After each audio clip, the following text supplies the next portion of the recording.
کس طرح سے ٹرمپ کو جو ہے وہ ہر جگہ ہزیمت کا سامنا کرنا پڑ رہا ہے. ٹرمپ کا بیسیکلی مسئلہ چونکہ یہ ہے آپ نے ایک پوائنٹ ریز کیا، میں اس کی طرف لے کے آتا ہوں. چونکہ ٹرمپ بار بار نیوکلیئر ہولوکاسٹ کی بات کرتا ہے، ایسے نہیں لگتا کہ ایران اس نے اعلان نہیں کیا لیکن کہیں نہ کہیں اس کے پاس نیوکلیئر ویپن موجود ہے جس کا خدشہ یورپین کنٹریز کو ہے. اسی لیے یورپین کنٹریز اس سارے مدعے سے خود کو الگ رکھنا چاہتے ہیں. وہ چاہتے ہیں کہ نہ آپ نہ ہرمز کے لیے ان کے لیے رکاوٹ ہو، اور نہ ہی فیوچر میں ایران کا اگر نیوکلیئر ویپن حاصل کرتا ہے تو وہ اس کی زد میں آئے.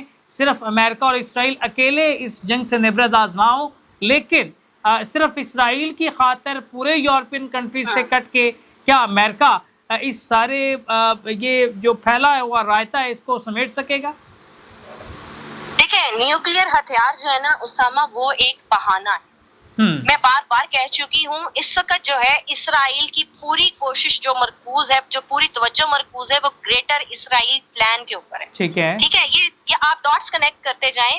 دیکھیں، جب لاسٹ ٹائم سیز فائر کا جو معاہدہ ہوا تھا اس کے 24 گھنٹوں کے اندر اندر نیتن یاہو کو خود سامنے آنا پڑا، نیتن یاہو کو خود اعلانات کرنے پڑے، نیتن یاہو کو خود آگے یہ بیان دینا پڑا کہ لبنان پر حملے نہیں رکیں گے. تو دیکھیے، اس کا مطلب تو یہ ہے نا کہ یہ کنفرنٹریشن جو ہے یہ ایران اور امریکہ نہیں ہے. امریکہ تو ایک پپٹ ہے جو کہ اسرائیل کے ہاتھوں میں کھیل رہا ہے. اس کے پیچھے جو بڑی قوت ہے وہ تو اسرائیل ہے، اور اسرائیل کے کیا مذموم مقاصد ہیں یہ کسی سے ڈھکے چھپے نہیں ہیں. انہوں نے جو غزہ میں کیا، انہوں نے جو لبنان میں کیا، اب جو وہ یمن میں کرنے جا رہے ہیں، جو ترکی میں کرنے جا رہے ہیں، جو ایران میں کرنے جا رہے ہیں. دیکھیں، یہ سب سے پہلا جو یہاں پر جو فیکٹر ہے نا وہ گریٹر اسرائیل ہے.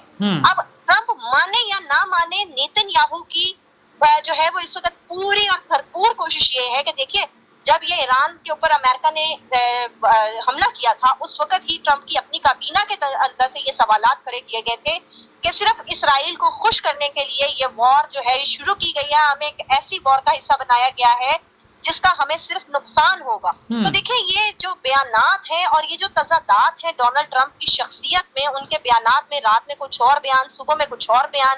رات میں جناب وہ امن کی بات کرتے ہیں، صبح اٹھ کے جناب وہ کہتے ہیں ہم بم پھینک دیں گے. اور اب جو انہوں نے ایک یورپین ہولوکاسٹ کی طرف اشارہ کیا ہے، تو سب سے زیادہ جو ہے اس وقت اسرائیل سب سے بڑا دہشت گرد جو ہے وہ ملک ہے. ہولوکاسٹ جو اس نے غزہ میں کیا ہے اس پر آج تک UN میں، اس پہ آج تک یہ امریکی کابینہ میں، اس میں آج تک جو ہے ٹرمپ کے منہ سے آپ نے کیا کوئی جملہ سنا؟ ویسے میں یہاں پہ ایک ڈاٹ، جیسے آپ نے ڈاٹس لنک کرنے کی بات کی، ڈونلڈ ٹرمپ چونکہ اس وقت بری طرح پھنس چکا ہے. ایک طرف عوام اس جنگ کے مخالف ہے، امریکی اسٹیبلشمنٹ اس جنگ کے مخالف ہے، اور جنگی اختیارات کو محدود کرنے کی بات بھی ہوتی رہی. لیکن امریکہ کے اندر اسرائیلی لابی اتنی تگڑی ہے کہ اس کے جنگی اختیارات محدود کرنے کی جو ایک رپورٹ تھی اس کو رد کر دیا گیا، جو ایک بل تھا اسے رد کر دیا گیا. اب چونکہ ٹرمپ چاہتا ہے کہیں نہ کہیں کہ سیاست بچا لوں، اس جنگ سے نکل آؤں، لیکن اس جنگ سے نکلتا ہے تو یہ خدشہ بھی ظاہر کیا جا رہا ہے کہ اسرائیلی لابیز اتنی اسٹرانگ ہیں کہ وہ ڈونلڈ ٹرمپ کو اپنی جان جو ہے وہ ہارنی پڑ سکتی ہے، اس کو قتل کیا جا سکتا ہے تاکہ اس کا مدعا ایران پہ گرا کے امریکہ کو مستقل طور پہ اس جنگ کا حصہ بنایا جائے. اور یہ بڑی مضبوط تھیوری ہے جو دیکھ رہے ہیں. لیکن چونکہ ٹرمپ نے ایک دم سے یوٹرن لیا، ایک طرف مذاکرات کی بات کی، دوسری طرف تمام اسلحہ ایران کے ارد گرد پہنچانا شروع کر دیا. ایک طرف مذاکرات کی بات ہو رہی ہے، دوسری طرف ابنائے ہرمز کا وہ محاصرہ کر کے بیٹھا ہوا ہے، ان کے جہاز کو قبضے میں لے رہا ہے.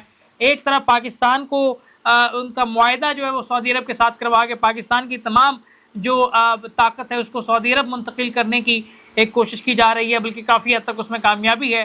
پاکستان ڈیفینڈنگ پوزیشن میں ہے سعودی عرب کے لیے، پاکستان سعودی عرب کو ڈیفینڈ کرے گا.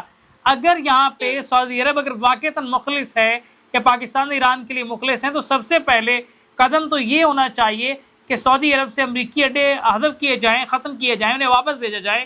اگر سعودی عرب سے امریکی اڈے واپس نہیں جاتے اور مستقل میں جو آنے والے 1 سے 2-4 دن میں ایک بڑا حملہ ہونے جا رہا ہے، وہ تمام فضائی اٹیک اگر سعودی عرب کی ایئر بیس سے ہوتے ہیں تو پاکستان ریٹیلیٹ کرے گا. اس طرح پاکستان ایران کے سامنے آگے کھڑا ہو جائے گا.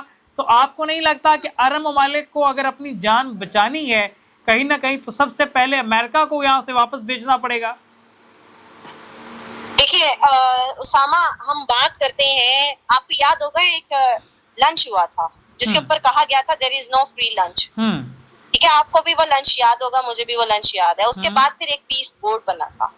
اس کے بعد پھر جو ہے پاکستان کو ایک دفاعی معاہدے کے اندر جو ہے وہ دھکیلا گیا یا بائی ول جو ہے پاکستان کیا. اب آپ دیکھیں یہ تینوں چیزوں کو جب آپ جو ہے ایک تسلسل میں دیکھتے ہیں تو آپ کو سارا اسکرپٹ جو ہے نا وہ سامنے آنا شروع ہو جاتا ہے. یہ دیکھیے بائی ڈیزائن ساری چیزیں ہوئی ہیں. سب کو پتا تھا کہ جب ایران پر حملہ ہوگا اور خلیجی ریاستیں جو ہیں وہاں پر امریکی اڈے موجود ہیں تو ڈیفینیٹلی ایران جو ہے اس کے ارادے پہلے ہی عیاں تھے، وہ ریٹیلیٹ کرے گا. ٹھیک ہے، اس کے بعد جو ہے پاکستان کو دفاعی معاہدے کا حصہ بنایا گیا. جان بوجھ کر پاکستان کو اس پوزیشن پر لایا جا رہا ہے کہ کنفرنٹریشن ہو. جب ظاہر سی بات ہے آپ ایک معاہدے کا حصہ ہو گئے ہیں then you are bound to follow it. آپ جو ہے اس کو اوبے بھی کریں گے، آپ اس کی انسٹرکشنز کو فالو بھی کریں گے. تو دیکھیے اگر یہ ثالثی نہیں ہوتی، اگر یہ پیس ڈائلاگ مکمل نہیں ہوتا یا اس کے پابند نہیں ہوتے، جس کا مجھے بھرپور یقین ہے، کیونکہ دیکھیں آپ یہود و نصارہ پہ کبھی بھی یقین نہیں کر سکتے، اور ایسا یہود و نصارہ جو رات میں کچھ اور دن میں کچھ اور کہے تو ڈیفینیٹلی پھر ایک کنفرنٹیشن کی صورتحال ضرور پیدا ہوگی. خطہ جو ہے اس میں ایک ایجیٹیشن بھی کلیئرلی پیدا ہوگی، اور دوسری طرف جو ہے ایران ان ممالک کو بھی نشانہ بنائے گا پہلے کی طرح جن کے وہاں پر اڈے موجود ہیں. اور اب آپ یہ دیکھیے معاہدے کے تحت، دفاعی معاہدے کے تحت جو ہے پاکستانی افواج جو ہیں وہ طائف بھی جا چکی ہیں، اور دوسری طرف جو ہے امریکہ پھر بار بار جو ہے زمینی فوج جو ہے وہ بھی بھیجنے کا اشارہ دیتا ہے.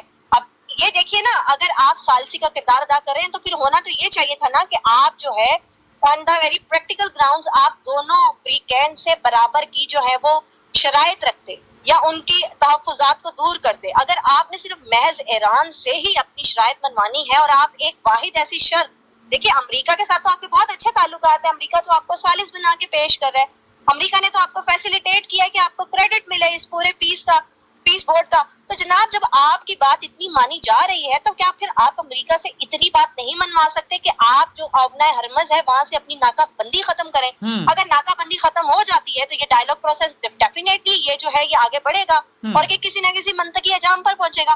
لیکن یہاں سے ہی جو ہے امریکہ کی نیت ہمیں واضح طور پہ نظر آ رہی ہے. امریکہ ناکہ بندی نہ تو ختم کر رہا ہے، نہ ہی ایرانی جہازوں کو جو ہے وہ اپنی تحویل میں لینے سے باز آ رہا ہے، نشانہ بنایا جا رہا ہے. دوسری طرف ایران بھی نشانہ بنا رہا ہے. تو یہ پھر ظاہر سی بات ہے یہ ایک جنگ کی صورتحال تو پیدا ہو چکی ہے جس کے اوپر آپ اور میں بہت عرصے سے ڈسکس کر رہے ہیں. یہ تیسری عالمی جنگ جو ہے میرے نزدیک یہ اس کا جو ہے آغاز ہو چکا ہے، اور یہ شدت جو ہے یہ اس کی ہیٹ جو ہے یہ آنے والے دنوں میں ہمیں محسوس ہم واپس آتے ہیں، اس پہ دوبارہ بات کرتے ہیں. ہمیں یہاں پہ بریک پہ جانا ہے، بریک سے واپس آتے ہیں، اس پر تفصیلی بات کرتے ہیں. ناظرین لیتے ہیں یہاں پہ چھوٹی سی بریک کے بعد دوبارہ ضرورت ہے ہمارے ساتھ رہیں.